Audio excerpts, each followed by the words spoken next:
২৪-এর ৫ই আগস্টের পর হরে দরে বাংলাদেশের জেলখানা থেকে ছাড়া পাওয়া জঙ্গিরা নতুন করে দেশের নিরাপত্তার জন্য মাথা ব্যথা হয়ে উঠেছে। বিস্ময়কর এবং ভয়ঙ্কর তথ্য হলো, বাংলাদেশের এই জঙ্গিরা ব্যাপক বিধ্বংসী আইইডি বোমা বানাচ্ছে।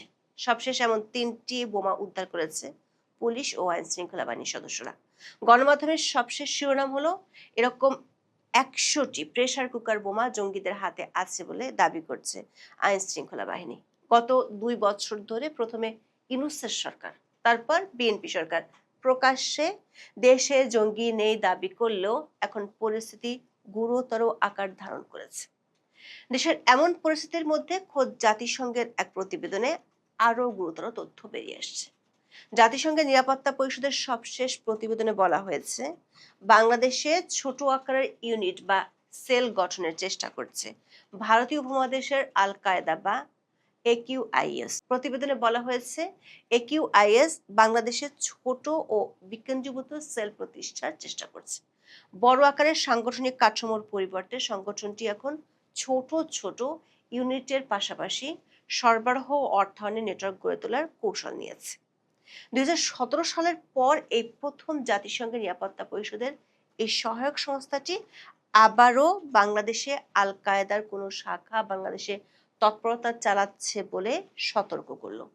প্রশ্ন হলো, গত ২ বছর ধরে দুটি সরকারের শীর্ষ প্রতিনিধিরা যেভাবে বলে গেছেন জঙ্গিবাদ ছিল বিগত আওয়ামী লীগ সরকারের নাটক, এমনকি জঙ্গি হিসেবে গ্রেপ্তারকৃতদের রাজনৈতিক পট পরিবর্তনের পর উল্টো পুলিশ ও সেনা কর্মকর্তাদের বিরুদ্ধে দায়ের হওয়া মামলার বাদী ও সাক্ষী করেছেন, তারা এখন জাতিসংঘের নিরাপত্তা কাউন্সিলের এই প্রতিবেদনের পর কি বলবেন? বিস্তারিত জানতে চলুন যাওয়া যাক বিশ্লেষণে।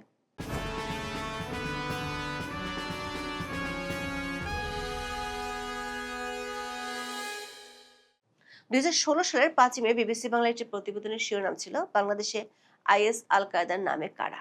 ওই প্রতিবেদনটিতে বলা হয়েছিল, বাংলাদেশে তখন একের পর এক খুনের পর দায় স্বীকার করেছিল আন্তর্জাতিক জঙ্গি সংগঠন আইএস এবং আনসার আল ইসলাম নামে আল কায়েদার ভারতীয় উপমহাদেশের শাখা একিউআইএস। ২০১৫ সালে ইতালীয় নাগরিক হত্যার পর প্রথম আইএস দায়িত্ব স্বীকার করেছিল।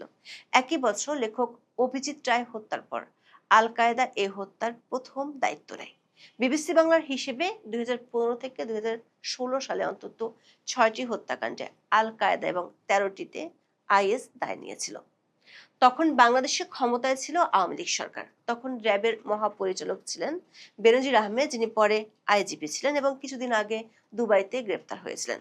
বেনজির আহমেদ যখন র্যাবের মহাপরিচালক ছিলেন, তখন গ্রেপ্তার হওয়া ৪৯ জন আদালতে জঙ্গি সংশ্লিষ্টতার কথা স্বীকার করেছিল এবং এদের সবারই বিভিন্ন মেয়াদে শাস্তি হয়েছিল। কারাগারের সূত্রগুলো বলছে, প্রথমে জুলাই আন্দোলনের সময় দেশের ১৭টি কারাগার থেকে এদের বেশিরভাগ পালিয়ে যায়। বাকিরা ২৪-এর ৫ই আগস্টে রাজনৈতিক পট পরিবর্তনের পর জামিনে বের হয়ে যায়। আওয়ামী লীগ আমলে যারা জঙ্গি সংশ্লিষ্টতার জন্য গ্রেপ্তার হয়েছিল, বিভিন্ন মেয়াদে শাস্তি পেয়েছিল, ইউনূস সরকার আমলে জামিনে মুক্ত হয়ে তারা আন্তর্জাতিক অপরাধ ট্রাইব্যুনালে ওই অফিসারদের বিরুদ্ধে দায়ের হওয়া মামলাগুলোর বাদী কিংবা সাক্ষী হয়ে গেছে। গত ২৯শে জুলাই প্রচারিত ভিডিওতে আমরা দেখিয়েছিলাম এক সময় জঙ্গিবাদের অপরাধে অভিযুক্তরা কিভাবে আইসিটিতে সেনা ও পুলিশ কর্মকর্তাদের বিরুদ্ধে দায়ের হওয়া মামলাগুলোতে সাক্ষী হয়ে যাচ্ছে। সাক্ষীদের নিরাপত্তার স্বার্থে আমরা নাম প্রকাশ না করলেও আমাদের হাতে আসা তথ্য প্রমাণের ভিত্তিতে দেখা যাচ্ছে এমন কমপক্ষে ৪ জন আইসিটিতে সাক্ষ্য দিয়েছে তাদের বিরুদ্ধে, যারা তাদেরকে এক সময় হাতে নাতে গ্রেপ্তার করেছিল। গত ১লা জুলাই দৈনিক প্রথম আলোতে প্রকাশিত প্রতিবেদনে বলা হয়, কেরানীগঞ্জের বিস্ফোরণের মামলায় গ্রেপ্তার শেখ আল আমিন ও অলিউল্লাহর অভিযোগের ভিত্তিতে আন্তর্জাতিক অপরাধ ট্রাইব্যুনালে এক পুলিশ কর্মকর্তার বিচার চলছে। বিগত ২ বছর ধরে যখনই বাংলাদেশে জঙ্গিদের উত্থান দেখা গেছে, তখন সরকারের শীর্ষ মহল থেকে বলা হয়েছে বাংলাদেশে জঙ্গিবাদের ঘটনাগুলো আওয়ামী লীগ আমলের নাটক ছিল। সবশেষ সাভার, আশুলিয়া সহ দেশের বিভিন্ন স্থানে যে একের পর এক শক্তিশালী আইইডি বোমা পাওয়া যাচ্ছে, সেগুলোর মূল হোতা হিসেবে পুলিশ শনাক্ত করেছে বোমারু মামুনকে। অথচ এই বোমারু মামুন বিগত আওয়ামী লীগ আমলে গ্রেপ্তার হয়ে ৯ বছর জেলে ছিল।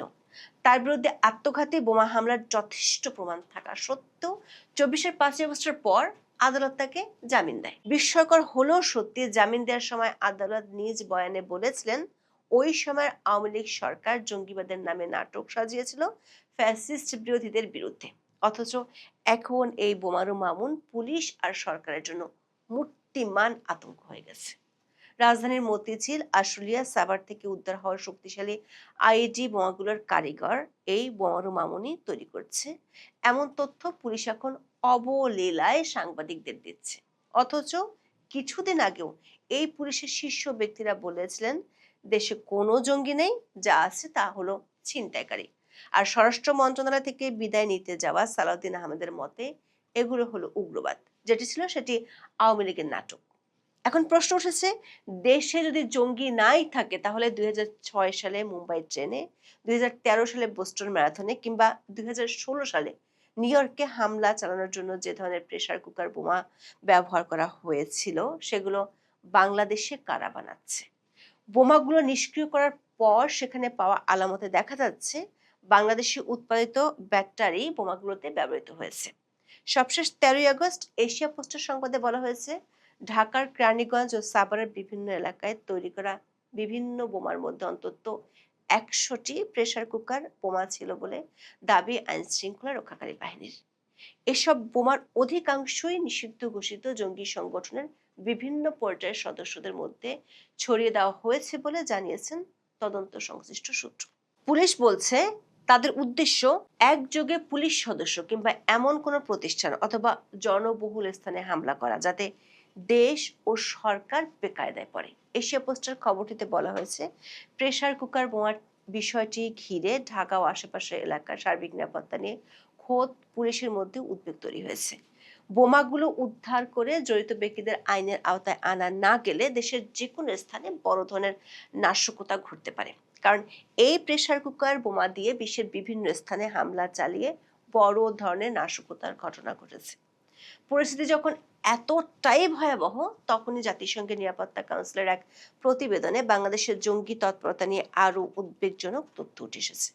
জাতিসংঘের নিরাপত্তা কাউন্সিলের সহায়ক যে সংস্থাটি বিশ্বব্যাপী সন্ত্রাসবাদের উপর আরোপিত নিষেধাজ্ঞায় নজরদারি চালায়, তাদের সবশেষ প্রতিবেদনে বলা হয়েছে আফগানিস্তানে আল কায়েদার অবস্থান ও শক্তি এখনো অপরিবর্তিত আছে। এর ভারতীয় উপমহাদেশের শাখা AQIS একটি খণ্ডিত গোষ্ঠী থেকে আঞ্চলিক সংগঠনে পরিণত হয়েছে। তারা বৃহৎ ইউনিটের পরিবর্তে ছোট বা বিচ্ছিন্ন সেল গঠন করে রসদ সরবরাহ ও আর্থিক নেটওয়ার্ক গড়ে তুলছে। বাংলাদেশেও তাদের সেল প্রতিষ্ঠার চেষ্টা নিয়ে উদ্বেগ প্রকাশ করেছে জাতিসংঘ। সংস্থাটির নিরাপত্তা পরিষদের analytical support and sanction monitoring team এর এক প্রতিবেদনে ওই উদ্বেগ প্রকাশ করা হয়েছে। প্রতিবেদনটি প্রকাশ হয়েছে 10 আগস্ট। সদস্য রাষ্ট্রগুলোর মূল্যায়নের ভিত্তিতে 2025 সালের 15 ডিসেম্বর থেকে চলতি বছরের 9 জুন পর্যন্ত সময়কার পরিস্থিতি তুলে ধরা হয়েছে। জাতিসংঘের সদস্য দেশগুলোর দেওয়া তথ্য ও মূল্যায়নের ভিত্তিতে প্রতিবেদনটি তৈরি করা হয়েছে। সংস্থাটির আল কায়েদা ও ইসলামিক স্টেটের উপর নিষেধাজ্ঞায় নজরদারি করা দল জানিয়েছে গত বছরের 25 নভেম্বর ভারতের দিল্লির লালকেল্লায় যে গাড়ি বোমা হামলা হয় সেটি চালায় আল কায়েদা ভারত উপমহাদেশ শাখা। আর তারা এখন বাংলাদেশেও সেল গঠনের চেষ্টা করছে। রক্তক্ষয়ী ওই হামলার পর ভারতের জাতীয় তদন্ত সংস্থা চলতি বছরের মে মাসে 10 জনকে অভিযুক্ত করে চার্জশিট দেয়। এই 10 জন আনসার গাজাত উল হিন্দ নামে একটি দলের বলে উল্লেখ করা হয়। আর এ দলটির সঙ্গে আল কায়েদা ভারত উপমহাদেশ শাখার সংশ্লিষ্টতা আছে। ভারতীয় তদন্তকারীরা জানায় ওই হামলার মূল পরিকল্পনাকারী ছিলেন ওমর উন নবী। তিনি ফরিদাবাদের আল ফালা বিশ্ববিদ্যালয়ের মেডিসিন বিভাগের সহকারী প্রফেসর হিসেবে কাজ করেছেন। ওমর উন নবী এই বোমা হামলায় নিহত হন। ভয়াবহ ওই হামলায় সেদিন 11 জনের মৃত্যু হয়, অসংখ্য মানুষ আহত হন এবং সম্পদের ক্ষতি হয়। এখন এই হামলার জন্য জাতিসংঘের নিরাপত্তা পরিষদের সহায়ক সংস্থা জানালো ওই হামলায় জড়িত ছিল আল কায়েদা ভারত উপমহাদেশ শাখা। নিরাপত্তা কাউন্সিলের সহায়ক সংস্থার এই প্রতিবেদনে আরো বলা হয়েছে আল কায়েদা ভারত উপমহাদেশ একটি বিক্ষিপ্ত গ্রুপ থেকে এখন একটি আঞ্চলিক সন্ত্রাসী গোষ্ঠীতে রূপ নিচ্ছে। এর জন্য তারা বিভিন্ন জায়গায় লজিস্টিক এবং অর্থনৈতিক নেটওয়ার্ক গড়ে তুলছে।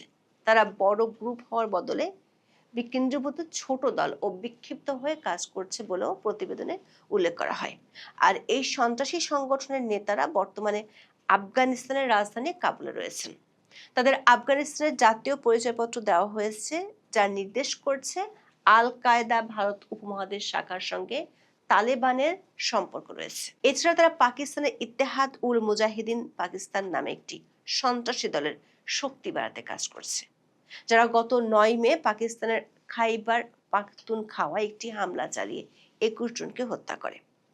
নিরাপত্তা পরিষদের সহায়ক সংস্থার এই প্রতিবেদনে আরো বলা হয়েছে, আল কায়দা ভারত উপমহাদেশ শাখা এবং ইসলামিক স্টেট এখন রাসায়নিক এবং জৈব অস্ত্র তৈরির দিকে মনোযোগ দিয়েছে। এর মধ্যে ভারত এক চিকিৎসক সহ 3 জনকে গ্রেপ্তার করেছিল, যারা রিজিন নামক একটি বিষ তৈরির চেষ্টা করছিল। এ প্রসঙ্গে বর্ণনার এক পর্যায়ে বাংলাদেশেও একিউআইএস এর সেল বা ছোট সাংগঠনিক ইউনিট প্রতিষ্ঠার চেষ্টা নিয়ে উদ্বেগ প্রকাশ করা হয়েছে। বলা হয়েছে, সংগঠনটি বাংলাদেশকে নিজেদের স্বার্থে ব্যবহারের চেষ্টা করছে। বিশ্লেষকেরা মনে করেন, জাতিসংঘের নিরাপত্তা পরিষদের সহায়ক সংস্থার এই প্রতিবেদন কেবল দক্ষিণ এশিয়ার একটি সাধারণ রেফারেন্স নয়, বরং বাংলাদেশকে বিশেষভাবে এমন একটি দেশ হিসেবে চিহ্নিত করা হয়েছে যেখানে একিউআইএস সন্ত্রাসী সেল প্রতিষ্ঠার জন্য কাজে লাগানোর চেষ্টা করতে পারে। বিশ্লেষকেরা মনে করেন, জাতিসংঘের নিরাপত্তা পরিষদের সহায়ক সংস্থার এই প্রতিবেদন কেবল দক্ষিণ এশিয়ার একটি সাধারণ রেফারেন্স নয়, বরং বাংলাদেশকে বিশেষভাবে এমন একটি দেশ হিসেবে চিহ্নিত করা হয়েছে যেখানে একিউআইএস সন্ত্রাসী সেল প্রতিষ্ঠার জন্য কাজে লাগানোর চেষ্টা করতে পারে। প্রতিবেদনে বলা হয়েছে, আফগানিস্তান অসংখ্য সন্ত্রাসী সংগঠনকে আশ্রয় দিচ্ছে এবং সেখানে তাদের কাজ করার ক্ষমতা প্রতিবেশী দেশগুলোর জন্য একটি স্থায়ী হুমকি। ফলে বাংলাদেশকে বিচ্ছিন্নভাবে না দেখে একটি আঞ্চলিক সন্ত্রাসী কর্মকাণ্ড হিসেবে এখানে দেখা হচ্ছে। সূত্রগুলো বলছে, আফগানিস্তানের সক্রিয় আল কায়দার ভারতীয় উপমহাদেশ শাখা বা একিউআইএস এর যথেষ্ট তৎপরতা বাংলাদেশে আছে। এই তথ্য প্রথম দেওয়া হয়েছিল 2017 সালে। ওই বছরের 23 ফেব্রুয়ারি দৈনিক প্রথম আলোতে প্রকাশিত একটি প্রতিবেদনে বলা হয়েছিল, আফগানিস্তানের ন্যাটো বাহিনীর প্রধান জেনারেল জন ডব্লিউ নিকোলসন তখন সরাসরি এই তথ্য জানিয়েছিলেন। তিনি সরাসরি অভিযোগ করেছিলেন, একিউআইএস এর সাথে বাংলাদেশের অনুসারীদের সরাসরি যোগাযোগ আছে। একিউআইএস এর আঞ্চলিক তৎপরতা নিয়ে এক প্রশ্নের জবাবে তখন জেনারেল নিকোলসন বলেন, বাংলাদেশের অস্থিতিশীলতা নিয়ে তারা উদ্বিগ্ন, কারণ বাংলাদেশে একিউআইএস এর প্রচুর তৎপরতার প্রমাণ তারা পেয়েছেন। এখন এ পর্যন্ত। সবাই ভালো থাকুন, সুস্থ থাকুন, নিরাপদে থাকুন। দেখা হবে আগামী পর্বে।